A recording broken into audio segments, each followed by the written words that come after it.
Welcome to Bad Ideas, the show where we look at misfires, mistakes, and miscalculations from all throughout history. I'm Tony Southcott.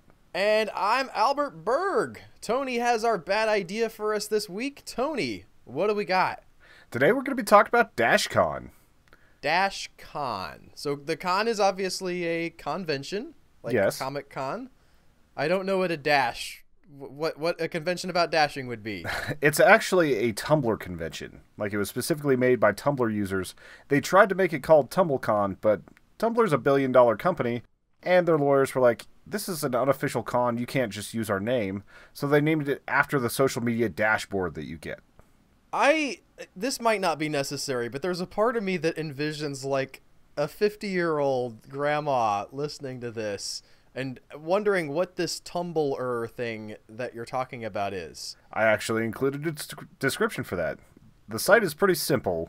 You post images or text, and your followers receive it. Kind of like Facebook. It's a little bit more like actual personal-oriented, less spammy. And basically, they can reblog it, they can like it, they can share it, they can do all sorts of other stuff, mostly an image forum. I've heard it described as a blogging platform. If Yes. you know what a blog is, you're close. If you don't know what a blog is, we're beyond being able to help you at this point.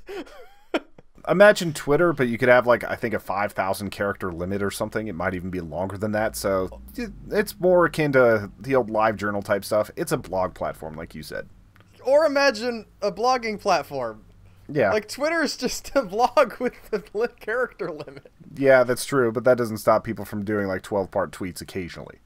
That's fair. Along with being a blogging platform, Tumblr is basically this strange corner of the internet. It's a place for obscure pornography, the primordial ooze that founded the social justice warrior movement, and the final replacement for angsty live journals. It's also a generator of memes, an outlet for people who feel disenfranchised, and a place for all sorts of fandoms, and where a lot of different fandoms collide. And whenever I say fandoms, just talking about people that are fans of Star Wars or Marvel or My Little Pony or anything like that. So it's very, like, the liberal equivalent of 4chan, in a way. Yes, very much so. I don't know. I'm sure there are some conservative sects on there, but it's very much a hard left site. Okay. It's also huge. It has an estimated 30 million active users. They say up to 50 million, but this is a conservative estimate because they wanted to make sure that bot accounts weren't counted for that.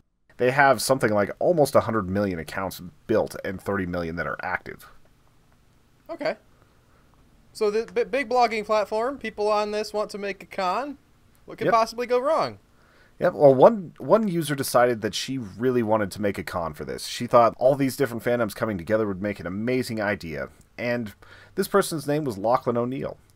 She's posted about throwing a giant convention, and immediately the post went viral. So she decided that she was going to make a website for this and actually make it happen. There was a problem, though. She's 15 years old. Also, she was affiliated with that guy that built the Fire Festival. No, that's a joke. I'm sorry. That didn't come off the way I wanted it to. I couldn't remember his name. I was like, I'm just going to say this thing. And, also, she was co-sponsored by...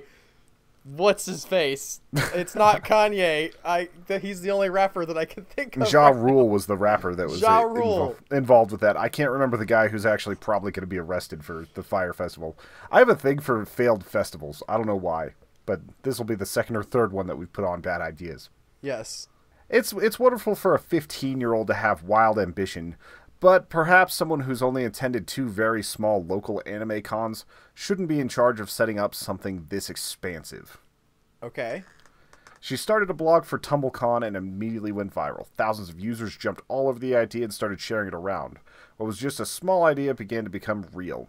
O'Neill then put together a crack team of other teenagers to handle different aspects of the convention. She imagined a giant con in which every fandom had their own booth. Fans of Doctor Who, My Little Pony, Marvel, and so on could meet with their friends, buy merch, get pins, and generally have a good time. They were also going to find their own panelists for these sorts of cons so that you could get some of the actors, some of the creators, some of the artists, all that together, and just basically give like a Comic-Con type feel, but specified towards people who use Tumblr.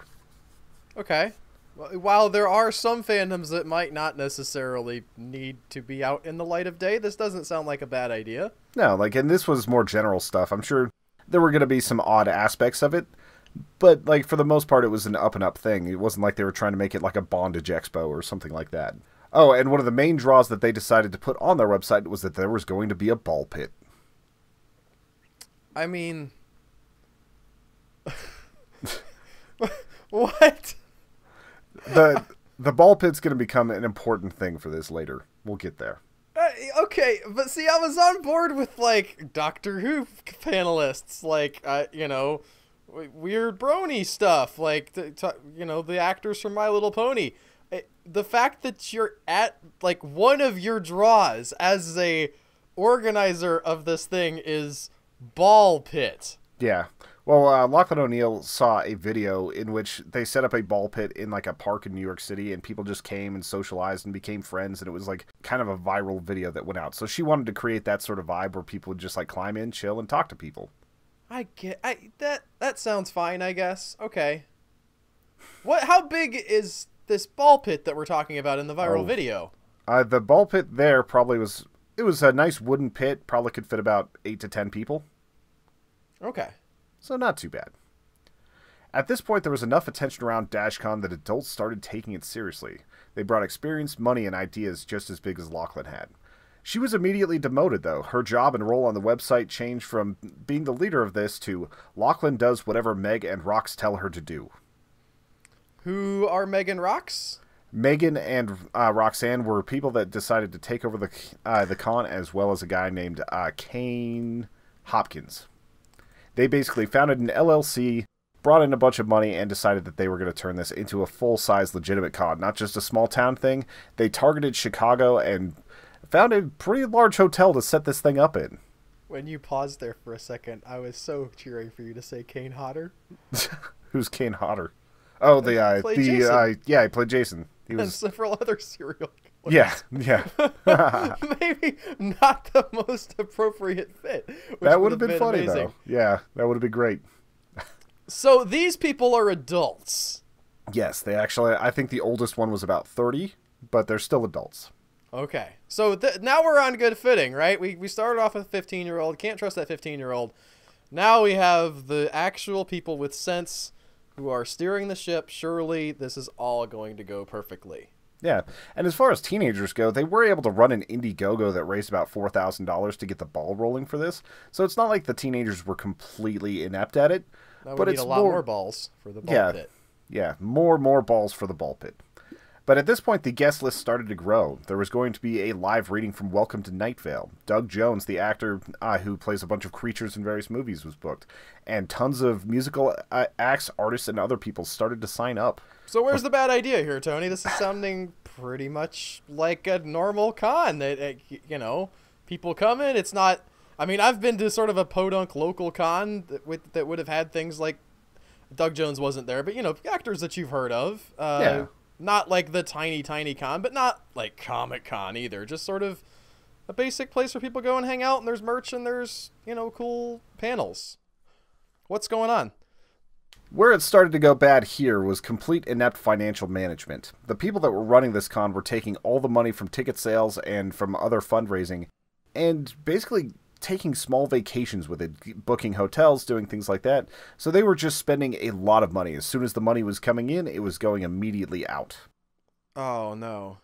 Other signs with that were that people were actually really, really rubbing against each other hard within the organization. Kane Hopkins was notorious for blowing up at people. He forced Roxanne, I could not find her last name. I think she prefers it that way from what I've read. To go from being one of the main partners in the company to signing a contract that forced her to become a secretary and basically like renounce all this ownership of the company and all these other things. There was just a lot of power playing going on for something as simple as a con in the background. But it got much, much worse from there. They signed a contract with the hotel saying that they would pay $20,000 up front and they would pay $20,000 from the first day's sales revenue. And they expected about 5,000 to 7,000 people to show up. And the first day, about 350 people did. So they have money coming in from people pre-registering, right? Like they Yeah. should have known about how many people are going to be there based on people who have bought tickets. Why did they think there was going to be thousands and thousands of people when they'd only, one would assume, have sold like 300 tickets to this thing. Well, they sold multiple days worth of tickets, so that wasn't as big of a thing. But they thought that it was just going to work itself out. It was a lot of wishful thinking on their part. I mean, they clearly weren't working it out.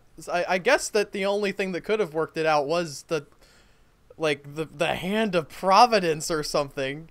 Yeah, a bunch of people descending on Chicago, and because so many people liked their post that they were just going to show up and actually fork over their money. When the doors opened at 9 a.m., people were treated to all the glory that was Dashcon. A giant open room with a kiddie pool filled with balls.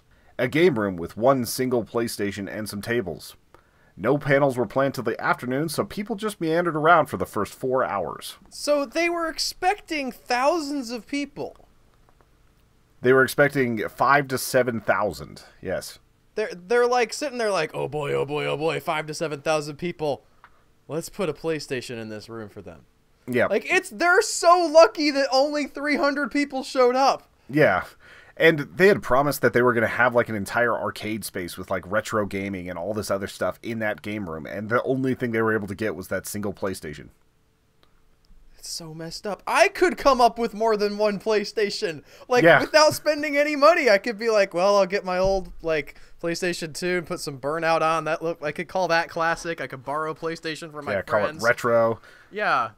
Like, even if you had to spend $500, you could get some of those, like, SNES consoles. This was 2014, so they didn't have those. But, anyway. You could get the original SNES for $500. Yeah. What's really interesting here is that most of the people that were signed to do panelists, they never got contracts. It was just like written agreements through emails. So they were saying that these people were going to come, like a band named Steampunk Giraffe was supposed to be a big deal, and they were going to come to this con. And they were advertising it, and they even sold tickets to go see this at the con, so you were paying $65 at the door, then you were paying to see this band inside of it. But Steampunk Giraffe never once signed a contract and never agreed that they were going to be there. This is so bizarre. This is so, like, how do you... I mean, I can get not, like, having a lawyer draw up a formal contract, but they never even said, like, yes, we will be there, and had, like, sort of informal, like, we will pay you this much money, and you will be there, and they're like, yes, we will, and when is our flight, and all this stuff. Like, and they didn't finalize anything? Nope, and panelists were told that they would be paid in cash at the con. So they had to book their own hotels, they had to buy their own airfare, and they were told that they would be reimbursed as soon as they were at the con. I can't imagine that any... Did Doug Jones actually show up to this thing with, like, we'll give you some cash when you get here? If you can. Hopefully you can get a flight or something over this way. I'm pretty sure that Doug Jones did not show up. Okay, good. Good. I would assume at this point that he has the nose to figure out that that is not a good proposition. However, the people from Nightville did show up, so there's a little bit more coming with that. Oh boy. Okay. The day went on, and most of the panelists didn't show up as promised. Crowds of people sat in independent circles, just conversing and trying to kill time, until some of the other events were happening. At 9 p.m., when they were supposed to be having a concert, everyone was told to gather in the main ballroom for an announcement. This is still the first night, correct? This is the first night. This is Friday night. Okay. So on Friday night at 9 p.m., they gathered everybody that was left in a room and announced that the hotel was going to shut down the convention unless they could come up with the second half of their bill, which was $20,000. They'd collected $3,000 at the door, so they needed the 350 to 500 people that were in this room to put up $17,000, or the con was going to be shut down. Have you done the math on this? How much is it per person? That's not a ton of extra per person. It's $34 per person, but not everybody that's there is going to pitch towards that, because a lot of people could see where this convention was going. Yeah, you've already paid to get in. They haven't delivered on, like, anything, except for apparently Welcome to Night Vale. I guess we'll figure out what's going to happen with them later. But you're not going to pay $34 for the disappointment that you've already experienced. Yeah, not to mention every person that's not paying that for that disappointment is making it so that the other people have to pay more. So they walked around with a paper sack asking for money, as well as collecting PayPal and credit cards, And within 1 hour, they actually raised that money. They invented a church. Yeah, they totally did. It kind of had a church vibe. Point. You had somebody up at the pulpit talking, and they were doing like different chants, and they were trying to lead the crowd. And like at one point, they got them all to do this like solidarity salute from Hunger Games, like the 3-fingered one. They were singing "We Will Rock You." Like it was just an absurd hour where people are just rallying. Apparently, they were even hitting up like the security people, and there were a lot of people maxing out their credit cards and just putting this forward. But within an hour, they were able to raise that money. One of the founders, Kane Hopkins, he walked up to somebody who was filming all this and was like, I just stopped a riot from happening with 5,000 people, and we were able to raise this money. And like the person filming was like, are there even 400 people here? And he's like, 5,000 people. It's just bizarre. It was absolutely bizarre to see this. Like, there is so much delusional stuff happening right here. And also, it really wasn't a riot, even though I might have started getting pissed off to that point if I'd been there. Yeah, I think it was a real mistake to have this guy count the crowd numbers for the Donald Trump presidential inauguration, too. That's a separate bad idea, but at least he landed a job after this. That is true. I mean, I'm glad to see he's landed on his feet. Shortly after this happened, it was very quickly changed on the website that no refunds would be given of any kind for any reason. Of course not. The con started back up, and a lot of the smaller panels were actually happening. The ones that were like, there was a lot of LGBTQA+, and they added actually, like, I think there was one of those panels with like 11 letters because they were trying to be very inclusive, because that's Tumblr. And they had a lot of those panelists run, and some of them got a little bit weird because there were people accusing one of the guests of being a straight white male trying to cash in on the popularity of LGBTQ stuff, even though he was a gay Mexican man, and he was very, very clearly a Mexican man. I thought you were going to say very, very clearly gay. Maybe he's just having fun, Tony. No, I can't speak to the gayness of this person. I didn't hear him speak or anything like that, and that doesn't really matter. But he was very clearly a Mexican man on this panel, and people were like sending him Twitter death threats and all this for no apparent reason, because that's Tumblr. And I just love the acceptance of the wonderful inclusiveness. Yes, the wonderful of this inclusiveness. World of Tumblr. But yes, as the day rolled on, at about 12 p.m. on Saturday, the vaunted main event, the reading from Welcome to Night Vale. And this is also peak Welcome to Night Vale. Like, this was when everybody was talking about the Glow Cloud. It was burning things up in the whole podcast circuit. It was it was just a good time for Night Vale. And an hour passed, and people started to get restless. They knew that they were there because the people from Night Vale did a signing the night before. And another hour passed, and someone walked on stage and was like, the people from Night Vale just walked, so let's just have a collective sigh.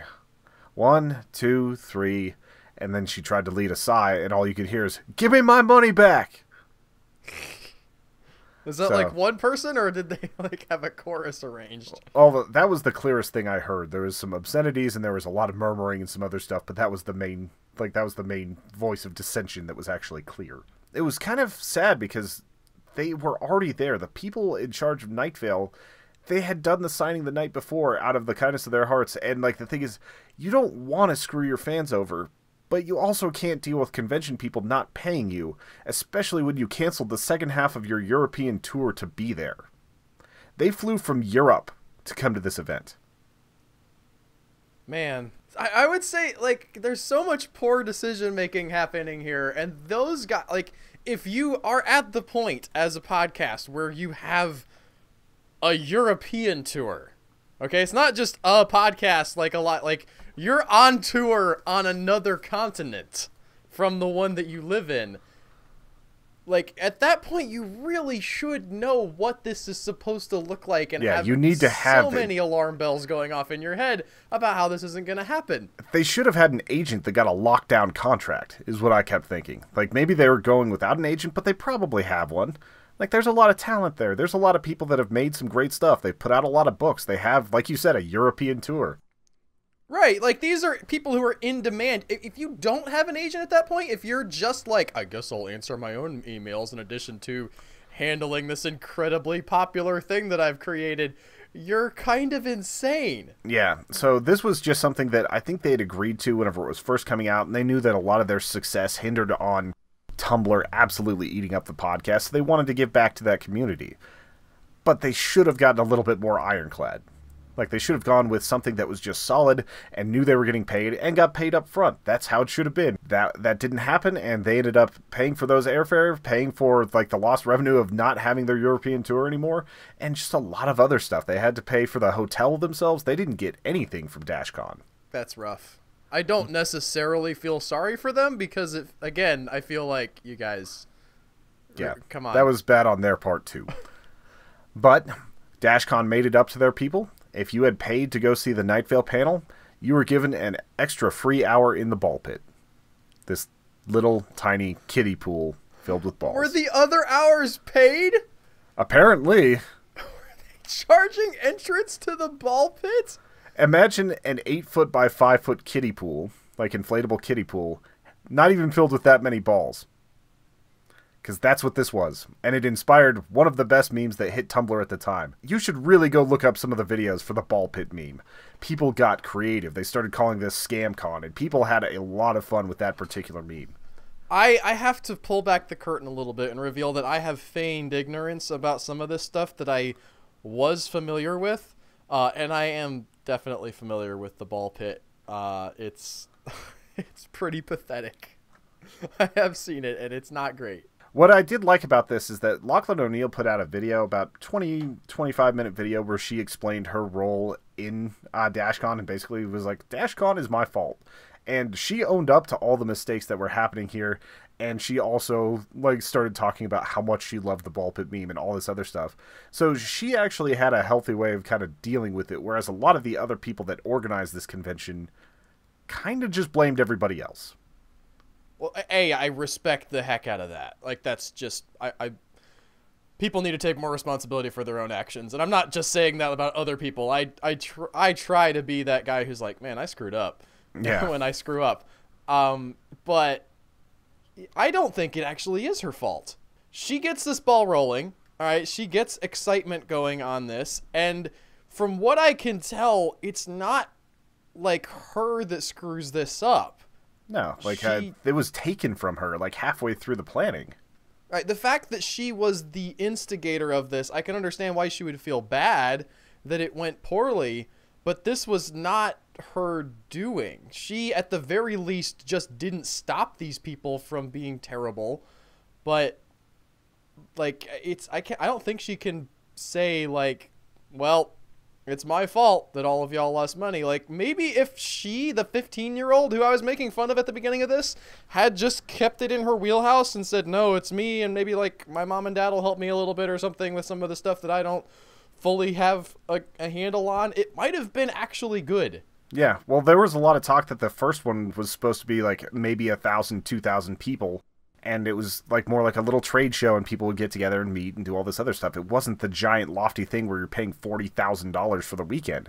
Because if you start small and have a really successful convention, then you can expand into a bigger one the next year. There's a chance that if this hadn't been taken from her, that it might have actually been a successful thing, and we'd be looking at Dashcon as something special.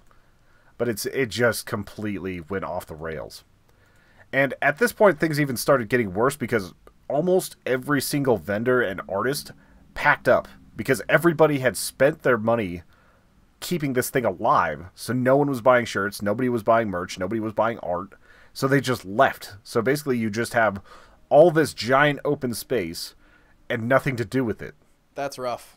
At this point, the event promoters started trying to give out free prizes. What were these prizes?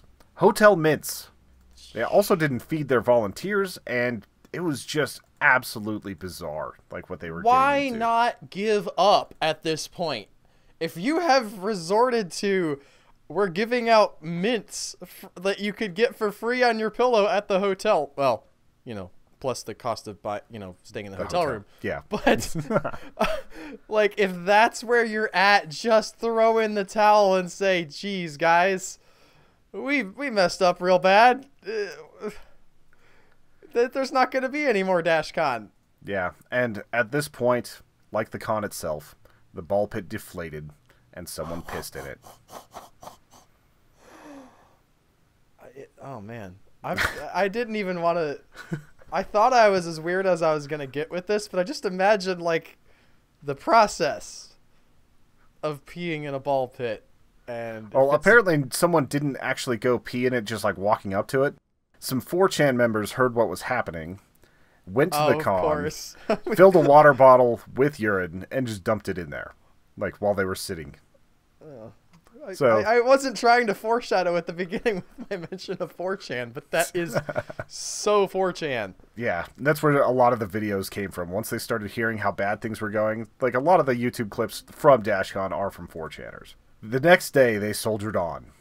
But the first thing that happened was that a charity that was supposedly partnered with Dashcon, Random Acts, revealed that they were not affiliated at all with them, and all the donations that were given to that charity were being pocketed by the coordinators. This is beyond incompetence at this point. This is getting to fraud levels. I'm like starting to reassess my feelings about these guys, that they're just dumb, and start thinking these guys like saw the potential here and just said, but what if we cashed in? Yeah, and there's some weird math that happens with this one. Like I'll get into that in a second, but let's finish what happened at the con. Okay. At this point, only one panel is left. It's the official apology panel from the organizers. After a fair amount of blame shifting, the con shut. At the beginning, me coming in looking like, why is there an apology panel? That would actually be awesome if it was like printed on there. It's like you get the program and it's just like apology panel, and you figure it's going to be like one of those weird things where people apologize for like white privilege, but no, it's apologizing for like stealing your money. I'm sorry I derailed with that. Continue. But if you look at the actual bank statements for the things that happened, they claimed that they were able to raise that $17,000 mostly using money that was given through digital means, but they actually paid the hotel in about $11,000 in cash and claimed that they gathered much, much more through online donations. And there's some people, including Internet Historian, who thinks that upwards of $10,000 might have left in the pockets of the coordinators of this event, not to mention all the money that they spent on the lead up to this. And they also bought themselves the most expensive suites in the hotel. They were providing themselves with lavish dinners and everything else when their volunteers weren't even able to eat. So they definitely cashed in on this better than most anybody else at this entire convention. It's just hard to tell how much of that was malicious and how much of it was incompetence. It's gross either way. I mean, yeah. I know that's like a weird word to use, but that is what is in my head. It's just like gross. Yep. That you guys took advantage of anybody like this. Yeah, it doesn't, like, I know Tumblr people get a bad reputation, but they don't deserve to have their money taken from them and given crap like this. If I was planning a con, I would just be like hyperventilating that anything like half as bad as this would happen. Like if somebody canceled, I'd be like, oh man, like this is a disaster, this is terrible. Like the fact these guys just plowed on through with as much awfulness as they did, I just, whether or not it was on purpose, I have the same lack of respect and disdain for them. Yeah, definitely. It's like they should have just called it Saturday night. Like they shouldn't have had people coming. I couldn't get numbers on the final day, but I would be betting that there's like less than 200 people left at this thing. It's kind of like Fire Festival, and I wish I could have attended just to see how bad it got. Yeah. But yeah. It's just so bad. If there were time travelers, see, this is a good proof against time travel, because if there were time travelers, they would definitely be going back to these things. Yeah. All of a sudden, the attendance would be like 2,000 people, 3,000 people, and all of a sudden it turns into a successful con, and he like rewrites history. Yep. That's why they can't do it, because of the paradox. Yep. Anyway, thank you all for listening today. I think that's all we have to say about Dashcon. It certainly was a bad idea. Well, not in its conception. Like that's a lot of this, though. Execution ends up being the bad part more than the idea a lot of times with this show. Yes, very much. And execution needs to happen to somebody in this. No, that's a little bit harsh, Tony, but I have no sympathy for the... Does anything... Okay. Now that I've just thought about this, are there any consequences beyond just, well, it was a terrible con? Does anybody sue these people? Nope. Or come after them? There were no class action lawsuits. The only person that would have been worthwhile as far as collecting would have been for the hotel, but the hotel got its money. I feel like everyone else, maybe Night Vale, I don't know what their fee would be, but I can't imagine that it's cheap. Like, for bringing 7 people on the road, putting them in hotels, and their speaking fee, like, they didn't end up suing, though. They just called it a wash and left. I don't think anybody got charged with anything. I've heard some interesting rumors about Kane Hopkins and a possible criminal history after this event, but I didn't want to bring up anything. Far off the I don't want to do anything That's not libelous. related to Dashcon. It's just sort of, this guy sucks. Yeah, definitely. So that's pretty much it. Nobody was charged with anything. They kind of got off scot-free. It's just now they're infamous, and they took a lot of heat in the press. No Dashcon 2, huh? That was the last thing they talked about at that apology panel. They're like, and next year we're going to do so much better. Well, we're still waiting for that one. Yeah, same with Fire Festival. We will not make you wait that long. Next week we'll have another one of these. I will be telling my story about the first mooning in history and how it killed 10,000 people. So I hope you'll tune in for that. Subscribe on whatever podcast platform you are on. Don't forget to check us out over on Patreon at patreon.com/humanechoes. And if you have bad ideas that you would like us to cover, send them to badideashow@gmail.com or to our Twitter @humanechoes. You guys have a good one. Bye.